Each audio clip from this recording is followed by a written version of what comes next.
ശ്രീ വസന്ത്, മന്ത്രി പറയുന്നത് ഇപ്പോൾ നിരവധി പ്രശ്നങ്ങൾ KSRTCയിലുണ്ട്, ഓട്ട തടയാനുള്ള എല്ലാ നടപടികളും സ്വീകരിക്കും എന്നായിരുന്നു. ഇന്നലെ സത്യപ്രതിജ്ഞയ്ക്ക് ശേഷം മന്ത്രി നടത്തിയ പ്രസ്താവനയാണിത്.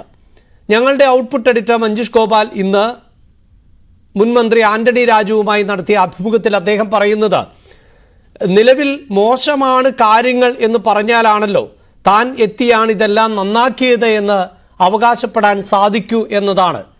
അതിനുവേണ്ടി നടത്തിയ ഒരു പരാമർശം എന്ന് അദ്ദേഹം പറയുന്നുണ്ട്. അതേസമയം അതിരൂക്ഷമായ വിമർശനങ്ങൾ ഉന്നയിക്കുന്നുമുണ്ട്. അങ്ങനെ മോശമായ ഒരു സാഹചര്യത്തിൽ പോകുന്നു എന്ന പ്രതീതിയാണോ ഇപ്പോഴത്തെ മന്ത്രി സൃഷ്ടിച്ചെടുക്കുന്നത്? അല്ല, അതിൽ സംശയമില്ല.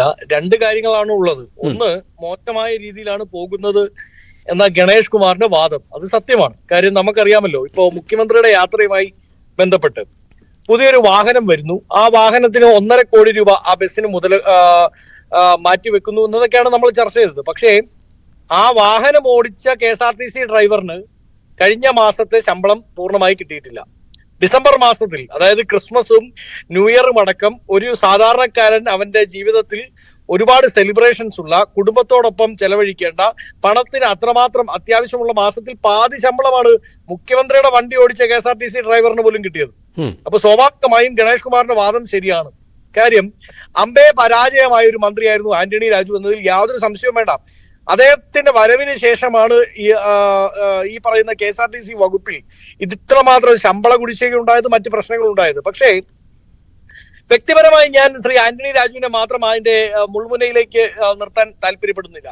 ഒന്ന്, സർക്കാരിന്റെ സാമ്പത്തിക നിലയിൽ ഉണ്ടായ തകർച്ച, അതുമൂലം സ്വാഭാവികമായും സർക്കാരിൽ നിന്ന് കാലാകാലങ്ങളായി KSRTCക്ക് കോർപ്പറേഷന് കിട്ടിക്കൊണ്ടിരുന്ന സഹായം, ആ സഹായം നിലയ്ക്കുന്ന അവസ്ഥ ആന്റണി രാജുവിന്റെ കാലഘട്ടത്തിൽ ഉണ്ടായി. ഒന്ന്. രണ്ട്, യൂണിയനുകൾ, ആ യൂണിയനുകൾ പ്രത്യേകിച്ച് CITU അടക്കമുള്ളവർ ആന്റണി രാജു എന്ന മന്ത്രിക്ക് പുല്ലുവിലയാണ് കൽപ്പിച്ചത്. ഞങ്ങളുടെ CPM ആണ് ഭരിക്കുന്നത്, നിങ്ങളൊരു നോമിനി മിനിസ്റ്റർ മാത്രമാണ്, ആ പണി മാത്രം ചെയ്താൽ മതി എന്ന് പറയാതെ പറഞ്ഞിട്ടുണ്ട് CITU നേതാക്കൾ ആന്റണി രാജുവിനോട്. അതിനുശേഷം അവിടെ കൊണ്ടുപോയി വെച്ച IAS ഉദ്യോഗസ്ഥർ അവരെ ദിവസത്തിന് ദിവസം CITUവിന്റെ സൗകര്യം നോക്കി മാറ്റുന്ന അവസ്ഥയിലേക്ക് എത്തിച്ചില്ലേ? എന്റെ വ്യക്തിപരമായ അഭിപ്രായം ശ്രീ KP, എങ്ങനെയെങ്കിലും CPMന്റെ ഒരു പ്രതിനിധി, ഒരു CPM മെമ്പർ, അദ്ദേഹം KSRTC മന്ത്രിയായാൽ മാത്രമേ ഈ യൂണിയനുകളുടെ കാര്യത്തിൽ ഒരു സെറ്റിൽമെന്റ് അല്ലെങ്കിൽ ആ ബുദ്ധിമുട്ട് മനസ്സിലാവുകയുള്ളൂ. അല്ല, ഈ യൂണിയനുകളുടെ കാര്യം എന്ന് പറയുമ്പോൾ അതിപ്പോൾ CITU മാത്രമാണോ? എല്ലാ യൂണിയനുകളും ഏതാണ്ട് ഒരേ സ്വഭാവത്തിൽ തന്നെയല്ലേ ഇടപെടുന്നത്? ഒരിക്കലുമല്ല.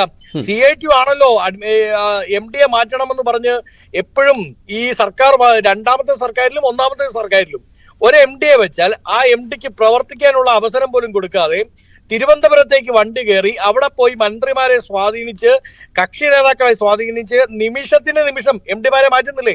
CITU വിചാരിച്ചാൽ ഒരു ദിവസം രാവിലെ അപ്പോയിന്റ്മെന്റ് എടുത്ത് അന്ന് രാവിലെ KSRTC ബസ്സിൽ വന്ന് MDയുടെ ഓഫീസിൽ കയറിയ MDയെ അതേ ദിവസം ആ സ്റ്റാൻഡിൽ നിന്ന് വൈകിട്ടുള്ള ബസ്സിൽ പറഞ്ഞയക്കാൻ ഈ CITU സാധിക്കും. അവരത് ചെയ്തിട്ടുമുണ്ട്.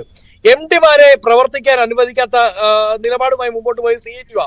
KSRTCയിൽ ഞങ്ങൾക്ക് യൂണിയൻ ഉണ്ട്, ഇല്ല എന്ന് ഞാൻ പറയുന്നില്ല. ആ യൂണിയൻ ഞാൻ അങ്ങേ അടക്കം വെല്ലുവിളിക്കുകയാണ്. ശ്രീ KP അടക്കം ഈ ചർച്ചയിൽ എല്ലാവരെയും ഞാൻ വെല്ലുവിളിക്കുന്നു. ആ യൂണിയൻ കഴിഞ്ഞ ഒരു വർഷക്കാലം സമരം ചെയ്തത് ആകപ്പാടെ ഇവിടുത്തെ ശമ്പള കുടിശ്ശിക കൊടുത്തു തീർക്കണം എന്ന് പറഞ്ഞുകൊണ്ട് മാത്രമാണ്. പട്ടിണി സമരം M. വിൻസെന്റിന്റെ നേതൃത്വത്തിൽ അദ്ദേഹം KSRTC എംപ്ലോയീസിന് മുഴുവൻ സാലറി കൊടുക്കാത്തടത്തോളം കാലം എനിക്ക് MLA ശമ്പളം വേണ്ട എന്ന് പറഞ്ഞ് ഉപേക്ഷിക്കുന്ന സ്ഥിതി ഉണ്ടായില്ലേ ശ്രീ M. വിൻസെന്റ് ആണ് KSRTC യൂണിയന്റെ നേതാവ്. അങ്ങനെ ഞങ്ങൾ വളരെ ക്രിയാത്മകമായ സമരങ്ങളുമായി മുമ്പോട്ട് പോകുമ്പോൾ തങ്ങൾക്ക് ഇഷ്ടമില്ലാത്തവർ ഈ യൂണിയന്റെ ഈ കോർപ്പറേഷന്റെ MD സ്ഥാനത്ത് വരണ്ട, തങ്ങളുടെ പിരിവിനും തങ്ങളുടെ സൗകര്യത്തിനും വഴങ്ങി തരുന്നവർ മാത്രം മതി എന്ന CITUവിന്റെ നിലപാടും ഇതിനകത്ത് പ്രശ്നമാണ്. അതും